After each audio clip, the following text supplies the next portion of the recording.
दोस्तों आप Bill Gates को देख रहे हैं जो कि ओपन एआई के असल मालिक बिल गेट्स ही हैं। माइक्रोसॉफ्ट का 49% शेयर है उसमें। तो उनकी बात सुने, यहाँ साफ लिखा है कि एआई के बारे में बोल रहे होंगे कि इसे सही तरीके से आकार दे सकते हैं, लेकिन बोल के बहुत ही बड़ी बात बोल रहे हैं वो।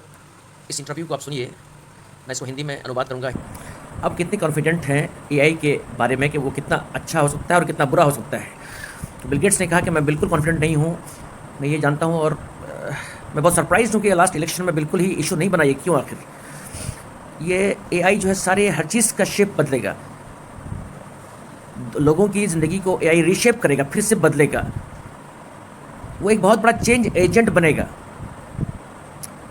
और जानते हैं आप कि ये सिर्फ ऐसा नहीं कि पीपल को सिंपल अफेक्ट करेगा, ये हर चीज़ में अफेक्ट करेगा। इसको लर्निंग में अफेक्ट करेगा, जॉब मार्केट में अफेक्ट करेगा। इसको कोशिश करना चाहिए राइट वे में इस्तेमाल करने का, लेकिन हमको लगता नहीं है कि न्यूक्लियर एनर्जी की तरह ही हो जाएगा शायद। Nuclear weapons and nuclear energy जैसे कि लिटिल चैलेंजेस हम लोगों को चैलेंज करेगा।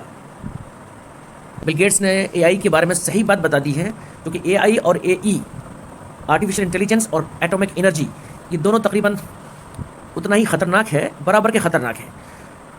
अभी गुज़िश्ता 5 साल में मालूम पड़ गया है, गुज़िश्ता 2-3 साल में तो मालूम पड़ ही गया है कि सही मालूम है कहीं अगर एटॉमिक एनर्जी का किस्सा भी 100 साल पहले, ठीक 1920 के दशक में, 1930 के दशक में ही हुआ। 1938 में सबसे पहले जो एटम बम की जो फिशाइल रिएक्शन होता है, फिशन रिएक्शन, उसको ऑटो हान, जर्मनी के ऑटो हान ने उसने बनाया। और फिर अमेरिका में सारे ज़्यादातर साइंटिस्ट जा चुके थे, तो वहाँ एटम बम बनाने की बात चली।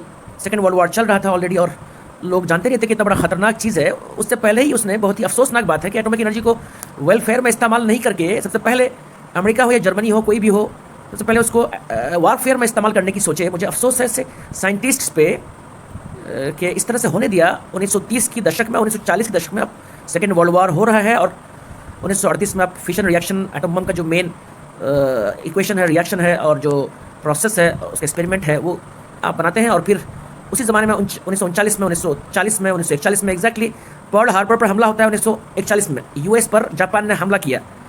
हमला करते ही हिटलर जर्मनी के बारे में अफवाह फैली कि वहाँ एटम बम का इक्वेशन आ चुका है, रिएक्शन और एक्सपेरिमेंट हो चुका है, तो हो सकता है वो एटम बम बना रहे होंगे।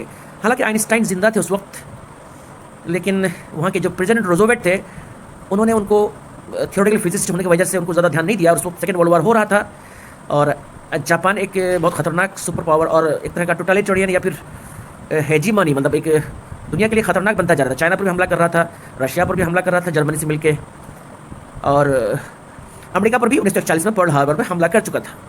तो अब वो साफ, उसने दूसरे ओपेनहाइमर को, बहुत बड़ा एक न्यूक्लियर फिजिसिस्ट था जो जानता था उस रिएक्शन को, उस फिशन और एटम बम जो फिशाइल रिएक्शन होता है उसको अच्छी तरह से जानता था कैसे हो सकता है। तो उसमें आइंस्टीन जैसे जो थोड़ा सा समझदार और लेफ्ट लीनिंग, जो एंटी वॉर किस्म के लोग थे, एंटी वॉर और लेफ्ट लीनिंग, जो ब्लैक्स के लिए और कमज़ोरों के लिए थोड़ी बात करने लगे थे, उनमें आइंस्टीन साहब भी थे। आइंस्टीन तो 1955 में इंतकाल किए हैं, और ये 1941 की बात कर रहा हूँ मैं। पर्ल हार्बर पर हमला होता है, उसके बाद ही वो जो आप बोलते हैं लिटिल बॉय और फैट मैन, जो प्रोजेक्ट मैनहट्टन प्रोजेक्ट बोलते हैं उसको, दरअसल वो मैनहट्टन प्रोजेक्ट के नाम से फेमस है, जो ओपेनहाइमर उसको चला रहे थे, जिसमें फर्मी जैसे लोग भी थे, साइंटिस्ट बड़े बड़े। लेकिन अल्टीमेटली वो एटम बम ही बना रहे थे। अगर ज़रूरत पड़े जापान पर डालने का तो डाल देंगे। तो ऐसा ही हुआ एग्जैक्टली। बहुत अफसोसनाक बात है कि एटॉमिक एनर्जी अभी इन्वेंट ही हुआ था 1938 में, और 4 साल 5 साल 6 साल बाद 1945 में हिरोशिमा में लाखों लोगों को मार दिया उन्होंने। 1 घंटे में, 2 घंटे में, 2-4 दिनों में जो है तकरीबन 10 लाख, 15 लाख, 20 लाख, 60 लाख लोग मारे गए। तो ये भी एआई के बारे में अभी बोला जा रहा है। जैसे कि हमारे पॉलिटिशियंस जो हैं, हमारे हिंदुस्तान के पॉलिटिशियन भी जानते हैं, पढ़े लिखे बिल्कुल ही नहीं है आजकल, और ट्रंप हमारे अमेरिका में, वो पढ़े लिखे नहीं हैं। तो अभी ज़्यादातर आर्टिफिशियल इंटेलिजेंस के जितने मास्टर्स हैं वो ज़्यादातर साइंटिस्ट हैं, टेक्नोलॉजिस्ट्स हैं, और पॉलिटिशियंस उसमें जाहिल हैं, उन सब चीज़ों को समझते नहीं हैं वो। हालांकि अभी देखा कि एक वो आया था अपना, डोनाल्ड ट्रंप ने जो है तकरीबन $1000 बिलियन का एक मीटिंग किया उसने, सारे गूगल, एप्पल और मेटा और माइक्रोसॉफ्ट के सारे लोगों को, जिसमें बिल गेट्स भी गए हुए थे आज से 4 दिन पहले, 4 सितंबर 2025 को। और वहाँ $1000 बिलियन की मीटिंग हुई कि वहाँ इन्वेस्टमेंट यूएस में करना है, और हमको एआई में बहुत फास्ट जाना है।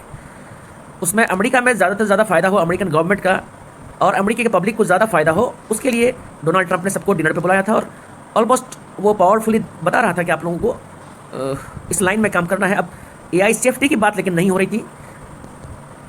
अब माइक्रोसॉफ्ट का बिल गेट्स ये अभी स्क्रीन पे देख रहे हैं कि आई एम नॉट कॉन्फिडेंट, खतरों से भरा हुआ है, वो बोल रहे हैं और बोल चुके इसमें।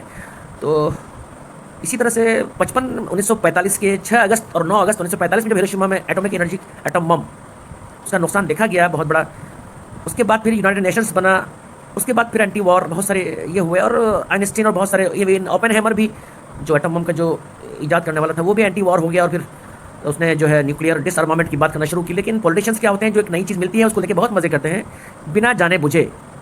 उनको मज़ा आता है कि खतरनाक चीज़ खेलने में, पॉलिटिशियंस को मज़ा आता है। जैसे कि अभी हमारे पुतिन को या ट्रंप को या फिर हमारे ये कमबख्त इसराइल के जो वो है क्या मुझसे इसराइल का जो प्राइम मिनिस्टर नेतान्याहू है, वो कैसे एक इंसानियत के ख़िलाफ़ बोला जा रहा है, तो बोलता जा रहा है। तो साफ दिख रहा है कि एआई कहीं खुदा न खास्ता एई की तरह, मेरा मतलब है आर्टिफिशियल इंटेलिजेंस जो है वो एटॉमिक एनर्जी की तरह ख़तरनाक ना बन जाए। आर्टिफिशियल इंटेलिजेंस पहले पब्लिक वेलफेयर में काम आए, बाद में कहीं जाके शायद एआई को डिफेंस में और वारफेयर में इस्तेमाल करना चाहिए या नहीं करना चाहिए, वो बाद में देखा जाएगा। इससे पहले हमको तैयारी करनी है उसकी सेफ्टी के लिए, और एआई को पहले वेलफेयर के लिए, सोशल वेलफेयर और वर्ल्ड ग्लोबल वेलफेयर के लिए इस्तेमाल करना चाहिए। अफ्रीका में पॉवर्टी है, इंडिया में पॉवर्टी है, और इंडोनेशिया और एशिया की बहुत सारी कंट्रीज जहाँ पॉवर्टी है उसको दूर करने की कोशिश करनी चाहिए, न कि बहुत ही तेज़ी से भागते हुए एक दूसरे को कंपटीशन में आगे बढ़ते हुए कहीं हम ऐसा ना हो कि artificial intelligence artificial general intelligence बन जाए और फिर वो हमारे हाथ से निकल आए, एजीआई जो फिर सुपर इंटेलिजेंस की बात कर रहे हैं मेटा वाले, ऐसा कुछ ना हो जाए। इसके लिए सोचना पड़ेगा। जिस तरह से 1960 के दशक में जो है एटॉमिक एनर्जी IA आप सुनते होंगे, international atomic energy agency IAEA बना था, उसी तरह से शायद रेगुलेशन के लिए, प्रॉपर रेगुलेशन के लिए globally international artificial intelligence agency IAIA, international agency for regulation of international artificial intelligence IAIA। तो इस लाइन में सोच सकते हैं जिस तरह से IAEA है उसी तरह से IAIA होना चाहिए, तभी जाके ये जो अगला जो दशक है जो 1920 अभी 2020 का दशक चल रहा है, 2030 आएगा, 2040 आएगा। मकसद कहने का यही है। इसमें एलन मस्क और सैम ऑल्टमैन, ये जो माइक्रोसॉफ्ट के साथ जो मिले हुए हैं, सैम ऑल्टमैन जो ओपन एआई के, और एलन मस्क जो ओपन एआई के को फाउंडर्स में से थे 2015 में, और इधर गूगल जो है अपना डीप माइंड और deep brain, Google deep mind, ये जेमिनाई ला के ये अपनी तरफ कर रहे हैं। तो 3-4 लोग एक साथ, एप्पल फिर अपना एप्पल इंटेलिजेंस की बात कर रहा है शायद। तो साफ दिख रहा है कि इसमें उस डिनर की पार्टी में एलन मस्क नहीं थे। तो साफ नज़र आ रहा था कि एलन मस्क आर्टिफिशियल इंटेलिजेंस के जो ख़तरे हैं उसको वो खुल के बोल रहे हैं, और ह्यूमन स्पीसीज़ के बारे में वो उसके फेवर में बात कर रहे हैं। और बाकी लोग ये सोच रहे हैं जैसे भी हो रहा है नेचुरली, एआई जैसे इवॉल्व हो रहा है होने दो, लोगों के अगर काम आएगा तो आएगा, और जब देखा जाएगा, जब उसके सेफ्टी की बात सरकार करेगी जब करेगी तब। लेकिन एलन मस्क इसके बारे में साफ बोलते हैं कि भाई हमें बहुत ही होशियार रहना है। आर्टिफिशियल इंटेलिजेंस चाहे कितना भी इंटेलिजेंट हो जाए वो अलग बात है, लेकिन हमको सुपर इंटेलिजेंस की ज़रूरत नहीं बल्कि सुपर कॉशन की ज़रूरत है, सुपर कॉशस होना है हमको। तो एलन मस्क हमको जेन्युइनली सही लग रहे हैं, चूँकि फेमस बात है सैम ऑल्टमैन और एलन मस्क मिलके जो है 2015 में, और बहुत सारे लोग थे। इसमें हमारे हिंदुस्तान के इन्फोसिस के मालिक मूर्ति साहब ने भी अपना दिया था कि ओपन एआई का नाम ओपन एआई है भी कि नॉन प्रॉफिट और for the benefit of the human artificial intelligence कैसे काम कर सकता है, उसकी कोशिश की जा रही थी। ओपन एआई बना था 2015 में। दरअसल 2012-2010 में ही जो है गूगल ब्रेन और डीप माइंड, डीप ब्रेन, इस किस्म की चीज़ें 2012, 2010, 2005 से ही चल रहा था, जो बड़े बड़े लैब्स में इंग्लैंड के और सिलिकॉन वैली के लैब्स में ये काम चल रहा था। तो किस्सा काफ़ी पुराना है, और अब वो वक्त आ गया है जहाँ चिंगारी से बहुत सारे यूँ समझ लीजिए कि बन चुके हैं। अब हर जगह बम्स बने हुए रखे हुए हैं, सिर्फ चिंगारियों की ज़रूरत है या फिर उसको एहतियात से उस बम्स को डिफ्यूज़ करने की ज़रूरत है, ये सोचना है हमें।